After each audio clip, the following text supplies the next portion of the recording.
Hello friends, welcome to all of you in the difference classes. तो दोस्तों, कैसे चल रही है आप सभी की पढ़ाई? बढ़िया चल रही है। चलिए दोस्तों, आज हम आगे बात करेंगे वेक्टर्स में रिजोल्यूशन ऑफ वेक्टर और वेक्टर्स का मल्टीप्लाई कैसे करते हैं, उसके क्या क्या रूल होते हैं उनके बारे में डिस्कस करेंगे और इस पर एग्जाम में क्वेश्चन कैसे आते हैं उसके बारे में भी डिस्कस करेंगे। तो दोस्तों चलिए शुरू करते हैं। पहला टॉपिक है आपका resolution of vector. Resolution of vectors, जिसे हम हिंदी में कहते हैं सदिशों का वियोजन। सदिशों का वियोजन।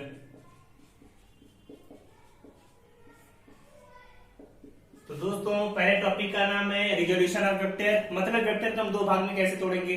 अभी तक दोस्तों जैसे आपने क्या पढ़ा था कि हमें कहीं पर वेक्टर ए वेक्टर बी होते थे तो हम उसका रिजल्टेंट आर निकालते थे ट्रायंगल लॉ से, पैरेललोग्राम लॉ से। लेकिन यहाँ पर क्या होगा, हमें रिजल्टेंट आर दिया होगा, उसकी हेल्प से हमें उसका हॉरिजॉन्टल कंपोनेंट और उसके वर्टिकल कंपोनेंट को निकालना होगा। तो सपोज करिए दोस्तों, कोई रिजल्टेंट आ रहा है आपका जो कि नीचे से थीटा एंगल बना रहा है, जो कहीं वेक्टर ए से थीटा एंगल बना रहा है और कहीं पर इसका वर्टिकल कंपोनेंट वेक्टर बी होगा। ऐसे ही तो होगा दोस्तों, रिजल्टेंट आर ए से थीटा एंगल बना रहा होगा, वेक्टर ए वेक्टर बी, और आपसे पूछा जा रहा है कि वेक्टर ए वेक्टर बी की वैल्यू निकालिए, कोई आर की आपको वैल्यू दी है। तो यहाँ पर दोस्तों हम क्या करेंगे, जो हॉरिजॉन्टल कंपोनेंट है इसकी जो वैल्यू आएगी ए, जैसे हम ए एक्स भी लिखते हैं, इसकी वैल्यू आएगी vector R cos theta. R आपको दिया रहेगा, कॉस थीटा जो एंगल है निकाल लेंगे। फिर पूछे बी का तो बी वाई, या हम इसे ए वाई भी लिखते हैं, अलग अलग सिंबल होते हैं, उससे मतलब नहीं है, आप यहाँ पर ध्यान दीजिए आर साइन थीटा। तो दोस्तों याद रहेगा सभी को कि अगर रिजल्टेंट आर दिया है उसका हॉरिजॉन्टल कंपोनेंट निकालना है तो ए कॉस थीटा, बी में निकालना है वर्टिकल कंपोनेंट तो क्या करेंगे साइन थीटा। जैसे दोस्तों एक सिंपल सा क्वेश्चन लेते हैं, कोई क्वेश्चन आपको दिया है कि जो रिजल्टेंट है 10 है और जो एक वेक्टर ए से एंगल बना रहा है, ये बना रहा है 60 डिग्री। तो आपसे पूछा गया है कि ए और बी की वैल्यू फाइंड करिए। आपको रिजल्टेंट 10 दिया है, वेक्टर ए, ये आपका वेक्टर बी। आपसे पूछा गया है कि वेक्टर ए और वेक्टर बी की वैल्यू निकालिए। तो दोस्तों क्या करेंगे, पहले ए के लिए क्या करेंगे, जो 10 cos थीटा cos 60, यही तो होगा। 10 cos 60 की वैल्यू कितनी 1/2, तो आंसर आ गया ए का 5 आ गया। बी की वैल्यू कैसे निकालेंगे, वेक्टर बी की जो वैल्यू आएगी 10 sin 60। अब आपको पता है sin 60 की वैल्यू √3/2 होती है, तो आंसर आ जाएगा आपका 5√3। यही तो आएगा, यही वैल्यू आएगी। वेक्टर ए निकालिए वेक्टर बी। अब दोस्तों याद रखिए, कहीं पर वेक्टर लिखा है तो आपको डायरेक्शन दिखानी होती है, डायरेक्शन लिखना होता है। तो इसीलिए जो हॉरिजॉन्टल डायरेक्शन में या एक्स डायरेक्शन में है इसे हम लिखते हैं आई कैप से, तभी तो आपका यूनिट वेक्टर है, तभी डायरेक्शन पता चलेगी। इसे लिख सकते हैं जे कैप। अब आपको चेक करना हो कि जो आपने निकाला है सही है कि नहीं है, तो इसके लिए दोस्तों क्या करेंगे, आप सभी ने जब हमने मॉडुलस निकालना बताया था तो बताया था वेक्टर ए इक्वल टू कितना होता है, ए एक्स आई कैप प्लस ए वाई जे कैप। यही तो होता है। जब मॉड निकालते हैं, मॉड ए क्या करेंगे, √ax² प्लस ए वाई स्क्वायर। यही तो है। अब जैसे इसी चीज को प्रूफ करना चाहें कि आपका ये सही है कि नहीं है तो देख सकते हैं। अब वेक्टर ए सपोज करिए यहाँ पर कितना है 10 है, ax² हॉरिजॉन्टल कंपोनेंट कितना है 5 का स्क्वायर, वर्टिकल कंपोनेंट 5√3 का स्क्वायर। तो स्क्वायर करिए, 5 का स्क्वायर 25, 5 का स्क्वायर 25, 3 का मल्टीप्लाई करेंगे 75, तो 75 में 25 ऐड करेंगे 100। वैल्यू कितनी आ रही है 10, वही तो आ रहा है जो 10 था, उसी को दो भाग में तोड़ा है। समझ में आया, जैसे ए और बी का रिजल्टेंट आर आता था उसी तरीके से जब आर को तोड़ेंगे तो उसके दो भाग आएंगे, एक हॉरिजॉन्टल पार्ट आएगा जिसे हम हमेशा cos थीटा के साथ, दूसरा वर्टिकल पार्ट जिसे हम sin थीटा के साथ नोट करेंगे। तो दोस्तों समझ में आया। तो रिजोल्यूशन ऑफ वेक्टर यही होता है कि किसी वेक्टर को आपको दो भागों में तोड़ना है। तो दोस्तों इसे नोट करिए, फिर आगे हम डिस्कस करेंगे कि हम वेक्टर का मल्टीप्लाई कैसे करते हैं। तो दोस्तों नोट करिए इसे।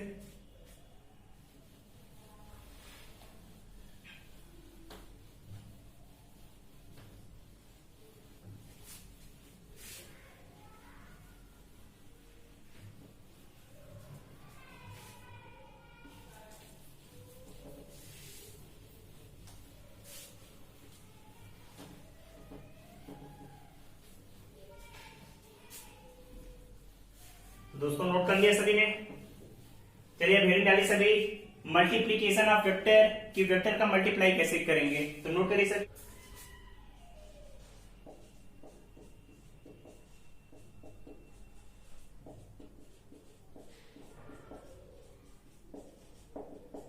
तो दोस्तों मल्टीप्लीकेशन ऑफ वेक्टर का मतलब है सदिशों का गुणा करना। दोस्तों अभी तक हमने क्या क्या सीख लिया है कि एडिशन कैसे करते हैं, सब्ट्रैक्शन कैसे करते हैं, प्लस उसका रिजल्टेंट कैसे निकालते हैं। अब बात करेंगे मल्टीप्लीकेशन ऑफ वेक्टर क्या। तो दोस्तों इसमें जो मल्टीप्लीकेशन होता है किस किस तरीके से हो सकता है, पहले इसके बारे में देखते हैं। तो मल्टीप्लीकेशन दोस्तों आप कैसे कर सकते हैं, किसी स्केलर का वेक्टर में मल्टीप्लीकेशन कर सकते हैं, पहला तरीका।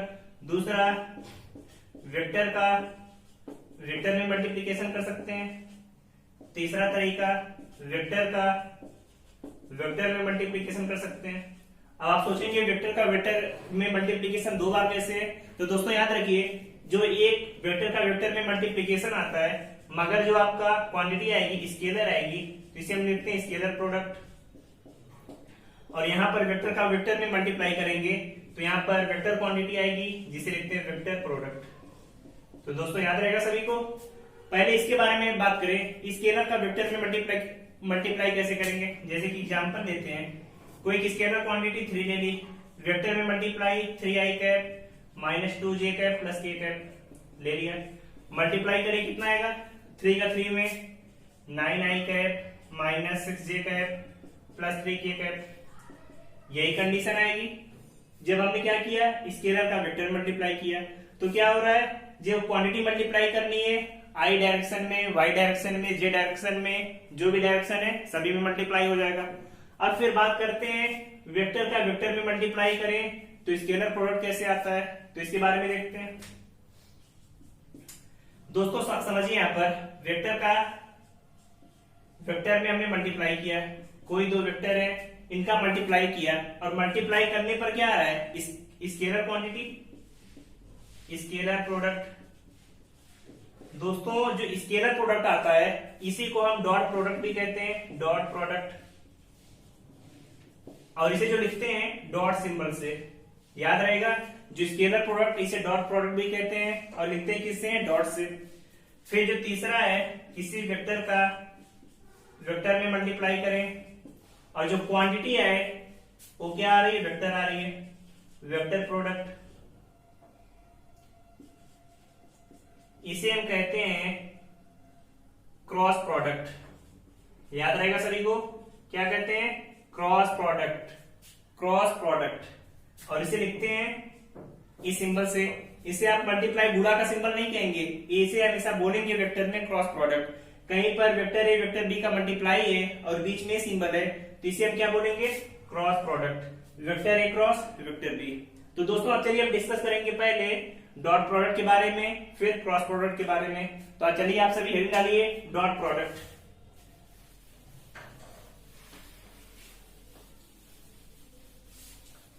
हेडिंग डालिए सभी डॉट प्रोडक्ट, डॉट प्रोडक्ट, जिसे हम हिंदी में अदिश गुणन कहते हैं, अदिश गुणन। याद रहेगा सभी को, क्या, अदिश गुणन, डॉट प्रोडक्ट। इसकी वैल्यू कैसे निकालेंगे इसके बारे में देखेंगे दोस्तों। तो जैसे दो वेक्टर आपको दिए, वेक्टर ए दूसरा वेक्टर वेक्टर बी, इन दोनों के बीच कोई एंगल थीटा है, इन दोनों के बीच क्या है, कोई एंगल थीटा। तो डॉट प्रोडक्ट कैसे करेंगे, vector A dot B.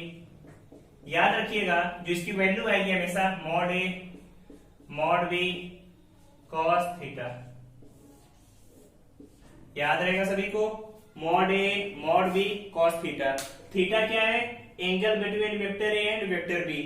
Example में दोस्तों आप सभी ने क्लास 9th में क्वांटिटी का नाम सुना होगा, वर्क, कार्य। अब आप देखिए कहीं पर, जैसे एग्जांपल लिखते हैं वर्क, वर्क को आप जानते हैं वर्क किससे इक्वल होता है, फोर्स। फोर्स क्या कैसे क्वांटिटी है, वेक्टर क्वांटिटी इनटू डिस्प्लेसमेंट, जिसे हम हिंदी में कहते हैं विस्थापन। ए भी क्या वेक्टर क्वांटिटी है। देख रहे हैं दो वेक्टर क्वांटिटी को मल्टीप्लाई किया है, लेकिन क्या आ रहा है आपका, स्केलर क्वांटिटी आ रही है। तो एग्जांपल है डॉट प्रोडक्ट का। अब एक क्वेश्चन जैसे हम देखें, यहां पर हमने लिखा वेक्टर ए, कोई फोर्स है 10 न्यूटन का, डिस्प्लेसमेंट है यस 5 मीटर, और दोनों के बीच का एंगल दिया है 60 डिग्री।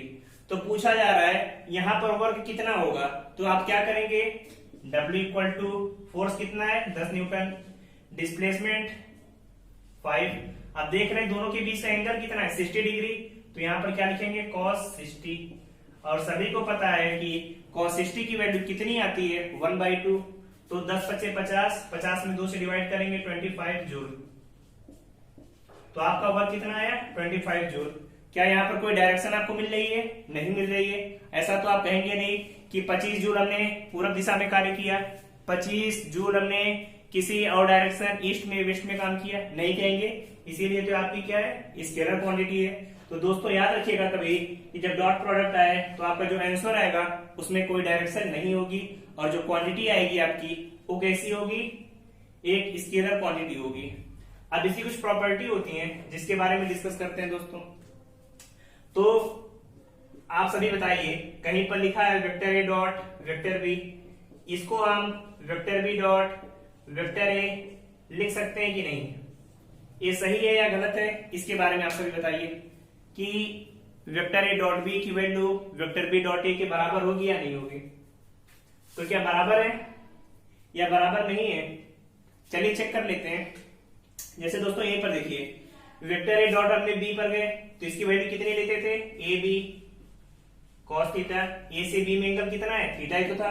अब यहां पर बात करें बी डॉट ए का मतलब बी से ए पर आएंगे तो बी ए कॉस, अब ए एंगल थीटा है, यहां से जब हम यहां तक आएंगे तो एंगल टोटल 360 होता है और एंगल थीटा है, तो बचेगा कितना 360 माइनस थीटा, तो लिखेंगे 360 माइनस थीटा। अब ट्रिग्नोमेट्री में हमने आप सभी को बताया था cos 360 माइनस थीटा की वैल्यू किसके बराबर, cos थीटा के, तो वैल्यू कितनी आ रही है B A cos theta, A B cos theta. देख रहे हैं दोनों वैल्यू क्या है, बराबर है। इसका मतलब वेक्टर ए डॉट बी की वैल्यू हमेशा किसके बराबर होगी, vector B dot vector A के। याद रहेगा दोस्तों, वेक्टर ए डॉट बी की value vector B dot A के बराबर होगी, और इसी को हम कहते हैं कॉम्यूटेटिव लॉ, कॉम्यूटेटिव लॉ, इसे हम हिंदी में लिखते हैं क्रम विनिमय नियम, क्रम विनिमय नियम। तो दोस्तों याद रहेगा सभी को, वेक्टर ए डॉट बी की value vector B dot A के इक्वल हो तो उसे हम क्या कहते हैं कॉम्यूटेटिव लॉ, हिंदी में कहते हैं क्रम विनिमय नियम। अब एग्जाम में क्वेश्चन क्या आता है दोस्तों, तो सुनिए क्वेश्चन क्या आता है, आपसे पूछेगा कि जो वेक्टर का डॉट प्रोडक्ट होता है वो कॉम्यूटेटिव लॉ को फॉलो करता है या नहीं करता।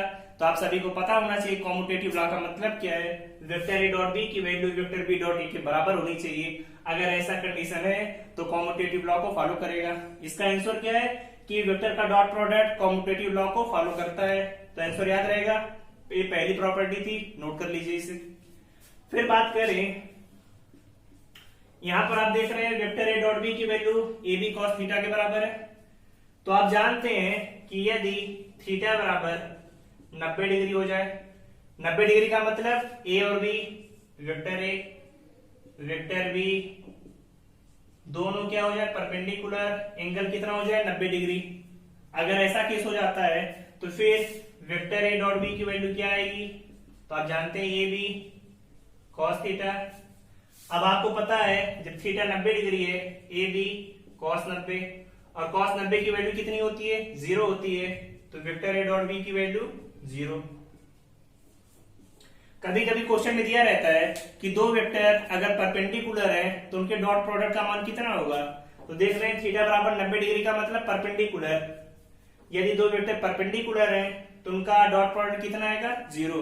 दोस्तों ये जो पॉइंट है क्वेश्चन में बहुत इंपॉर्टेंट है, क्वेश्चन में पूछा जाता है कि दो वेक्टर हैं उनका डॉट प्रोडक्ट की वैल्यू कितनी आएगी, तो नोट करिए इसे सभी, फिर आगे डिस्कस करते हैं दोस्तों।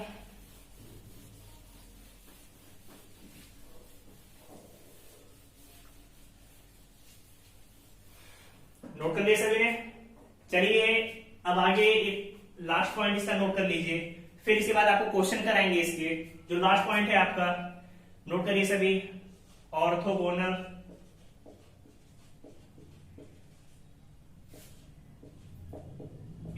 वेक्टर, ऑर्थोगोनल यूनिट वेक्टर की वैल्यू कैसे निकालेंगे दोस्तों, इन्हीं के बारे में डिस्कस करेंगे। तो दोस्तों याद रखिए, आप सभी ने 3 डायरेक्शन पढ़ी थी, एक्स वाई जेड। एक्स को लिखते हैं आई कैप, वाई को लिखते हैं जे कैप से, जेड को लिखते हैं के कैप से। तीनों डायरेक्शन को दिखाती है। अगर आपसे पूछा जाए आई डॉट जे का मान कितना होगा, तो इसकी वैल्यू क्या आएगी दोस्तों। अब देख रहे हैं दोनों यूनिट वेक्टर है, तो अब क्या करेंगे, मॉड आई मॉड जे। अब एक चीज बताइए, तीनों ऑर्थोगोनल का मतलब तीनों के बीच एंगल 90 डिग्री है, तो आई और जे के बीच एंगल कितना है, 90 डिग्री, तो cos 90। और cos 90 की वैल्यू कितनी होगी दोस्तों, 0 होती है। और मॉड आई का मान 1 cos 90 की वैल्यू 0, तो आंसर कितना आ रहा है, 0। इसका मतलब अगर हम दो परपेंडिकुलर डायरेक्शन को ले रहे हैं तो उनके डॉट का मान कितना आएगा, 0 आएगा। तो यहां से आप याद कर लीजिए, आई डॉट जे या जे डॉट के या के डॉट आई है, तो इसकी वैल्यू हमेशा कितनी होगी, 0 होगी। ये रटा होना चाहिए सभी को। पूछा भी जाता है कि डॉट प्रोडक्ट में वेक्टर के डॉट आई का मान या जे डॉट के या के डॉट जे, इनकी वैल्यू किसके बराबर होगी, तो याद रखेंगे कितनी होगी वैल्यू, हमेशा 0 के बराबर। पहला पॉइंट नोट कर लिया। इसमें जो दूसरा पॉइंट है, अगर पूछा जाए आई डॉट आई, इसका मान कितना आएगा, तो देखिए आई डॉट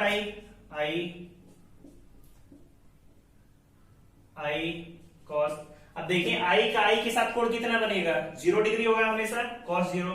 और सभी को पता है cos 0 का मान कितना होता है, 1 होता है। मॉड आई का मान 1, मॉड आई का मान 1, क्योंकि यूनिट वेक्टर क्या दिखाता है, सिर्फ डायरेक्शन, और इसका मॉड कितना होता है, 1, तो 1 इंटू 1 इंटू 1। तो यहां से समझ में आ रहा है कि किसी वेक्टर का उसी की डायरेक्शन में अगर डॉट प्रोडक्ट ले तो उसकी वैल्यू हमेशा कितनी आएगी, 1 आएगी।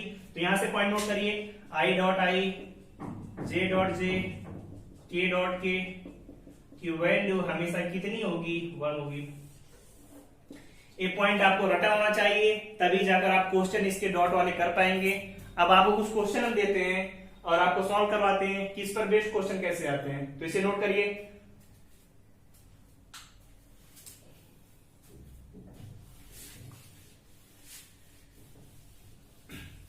नोट कर लिए सभी ने, चलिए देखते हैं क्वेश्चन कि क्वेश्चन कैसे सॉल्व करेंगे। दोस्तों एग्जांपल है, vector A equal to minus I cap plus 2j cap plus 3k cap. Vector भी दिया है 6i cap minus 3j cap plus 4k cap. पूछा जा रहा है vector A dot vector B की वैल्यू कितनी होगी। ए और बी का डॉट का मतलब अदिश गुणन। तो दोस्तों याद रखिए, जब मल्टीप्लाई करेंगे तो आई का आई में करेंगे, तो हमेशा आपको पता आई डॉट आई का मान 1 होता है, तब तो सही है। लेकिन आई का जे में करेंगे तो 0 हो जाएगा, आई का के में 0। तो इसीलिए जब हम मल्टीप्लाई करेंगे तो केवल आई का आई में, जे का जे में, के का के में, एक लाइन में आपका आंसर। मल्टीप्लाई करें कितना आएगा, माइनस आई का 6i में मल्टीप्लाई -6, 3 का 2 में मल्टीप्लाई -6, 4 का 3 में 12, यही आएगा। -6 4 3 जा 12, यही आया। अब 12 -12 वैल्यू 0। तो दो वेक्टर का डॉट प्रोडक्ट कितना आ गया, 0 आ गया। इसका मतलब क्या है कि ए और बी क्या रहे होंगे, perpendicular. A and B will be perpendicular, क्या होंगे, लंबवत होंगे हमेशा। समझ में आया। चलिए दूसरा क्वेश्चन लेते हैं। आप सही बताइए आंसर कितना आएगा, equal to 6i cap minus 7j cap plus 10k cap.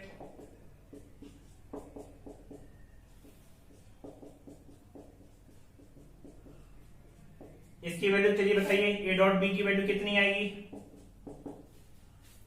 कितनी आएगी वैल्यू।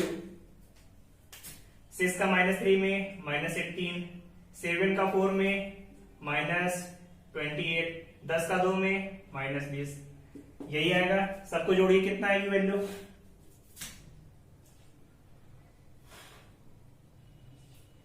66 माइनस में। इसका मतलब वेक्टर ए डॉट बी की वैल्यू कितनी है, -66। तो इस तरीके से दोस्तों कभी अगर दो वेक्टर दिए हैं तो उनके बीच का जो डॉट होगा कर लेंगे आप सभी। चलिए भाई कुछ क्वेश्चन करते हैं जहां पर ए और बी के बीच कितना एंगल होगा, इसे कैसे फाइंड करेंगे। तो दोस्तों चलिए हेडिंग डालिए आप सभी।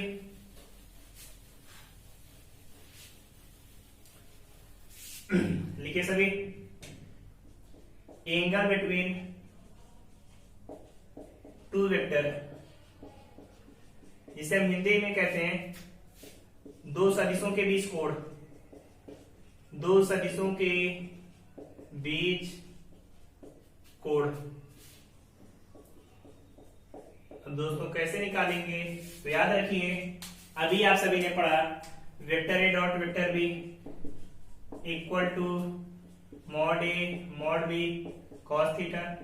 यही तो थीटा ए और बी के बीच का एंगल है, तो कॉस थीटा की वैल्यू कितनी आ जाएगी, vector A dot vector B by mod A mod B.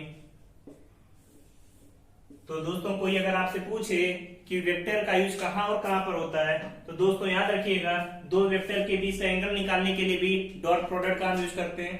जैसे कि एग्जांपल लिखें, आपसे पूछा गया find angle between I cap plus J cap and vector I.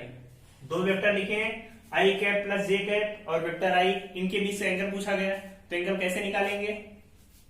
Formula ऊपर लिखा है, क्या करेंगे, cos theta equal to vector A dot vector B, इन दोनों का मल्टीप्लाई करिए, I cap plus J cap का आई कैप में पहले करेंगे तो आई का आई में मल्टीप्लाई 1, जे का मल्टी में आई में मल्टीप्लाई 0 आ जाएगा, by mod I cap plus J cap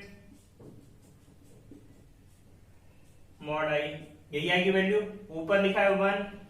अब आई कैप प्लस जे कैप जो मॉड में लिखा है इसकी वैल्यू कितनी आएगी, अंडर रूट 2, इसकी वैल्यू 1, तो 1/√2। अब सभी बताइए कॉस के किस एंगल की वैल्यू 1/√2 होती है, तो सभी को पता है 45, तो थीटा इक्वल टू कितना आ जाएगा 45 या π/4 भी लिख सकते हैं। तो वैल्यू सभी दोस्तों निकाल लेंगे, कैसे निकालेंगे वैल्यू, इस तरीके से। अगला क्वेश्चन आपके लिए लिखते हैं, यहां पर आपको निकालना है I cap plus J cap and K cap के बीच का एंगल। निकालिए आप सभी answer, I cap plus J cap और के कैप के बीच का एंगल कितना होगा, निकाल कर वैल्यू बताइए सभी। सेम इसी फार्मूले में रखिए, तुरंत आपका आंसर आ जाएगा। कितना है आंसर, चलिए देखते हैं। cos theta equal to I cap plus J cap multiply by I cap plus J cap के कैप, यही आएगी वैल्यू। अब देखिए I cap plus J cap की जो वैल्यू है, इनकी वैल्यू किसके बराबर होगी, के की जैसा डॉट प्रोडक्ट होगा तो वैल्यू तो 0 आएगी, नीचे अंडर√2, 0 से किसी में डिवाइड करेंगे 0, और कॉस के किस एंगल की वैल्यू 0 होती है, सभी को पता है थीटा इक्वल टू π/2 की। तो समझ में आया दोस्तों, ये डॉट प्रोडक्ट पर बेस्ड क्वेश्चन थे, ऐसे एग्जाम में आपके डॉट प्रोडक्ट पर बेस्ड क्वेश्चन आते हैं। अब इसके बाद दोस्तों जो हम आगे डिस्कस करेंगे वो होगा क्रॉस प्रोडक्ट, और क्रॉस प्रोडक्ट की वैल्यू कैसे निकालेंगे, उस पर एग्जाम में क्वेश्चन कैसे आते हैं, इन्हें हम नेक्स्ट लेक्चर में डिस्कस करेंगे। तो दोस्तों अगर आपको फिजिक्स में और कोई डाउट है तो आप कमेंट बॉक्स में लिखकर बताइए, उस पर हम जल्द से जल्द वीडियो आपको बनाकर प्रोवाइड करेंगे। और दोस्तों अच्छे से पढ़ते रहिए और चैनल को ज्यादा से ज्यादा लाइक करिए, शेयर करिए, सब्सक्राइब करिए दोस्तों। Thank you, bye bye.